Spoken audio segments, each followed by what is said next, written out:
আসসালামু আলাইকুম রহমতুল্লাহি ওবরাকাত। লক্ষ্মীপুর তালহা কোয়েল ফার্মের পক্ষ থেকে আপনাকে জানাই আন্তরিক শুভেচ্ছা ও অভিনন্দন। সম্মানিত ভিউয়ার্স, এই বৃষ্টির দিনে অতিরিক্ত বৃষ্টি হওয়ার কারণে আপনার কোয়েল পাখির ঠান্ডা লাগার সম্ভাবনা বেশি থাকবে। তাই আপনার পাখিগুলো অসুস্থ হয়ে যাওয়ার আগে তাদের দেখাশোনা আপনাকে করতে হবে। আপনি যখন দেখবেন অতিরিক্ত বৃষ্টি পড়তেছে, তখন আপনার কোয়েল খামারের যেই আশেপাশে যে আপ কাগজ আছে অথবা যে বেড়া আছে, বেড়াগুলোকে আপনি ভালো করে ঘুরে দিবেন। না হয় আপনার বেড়ার পাক দিয়ে পানির ছিটকানি আসবে, এসে আপনার কোয়েল পাখি যদি ভিজে যায় তাহলে ঠান্ডা লাগবে।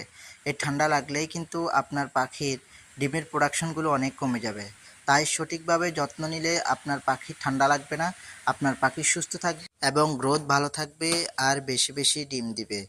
আপনার পাখিকে সুস্থ রাখার জন্য আপনি ঠান্ডার একটি কোর্স করিয়ে দিতে পারেন। সেটা হচ্ছে মাইক্রোনিট 1 লিটার পানির সাথে 1 গ্রাম এবং ডক্সিবেট 1 লিটার পানির সাথে 1 গ্রাম মিক্স করে খাওয়াই দিবেন। তাহলে আপনার ঠান্ডার কোর্সটি হয়ে যাবে। যখন কোর্সটি করে ফেলবেন তখন আপনার পাখি সুস্থ থাকবে। আরও সুন্দর সুন্দর ভিডিও পেতে আমার চ্যানেলটি সাবস্ক্রাইব করবেন। ধন্যবাদ। আসসালামু আলাইকুম।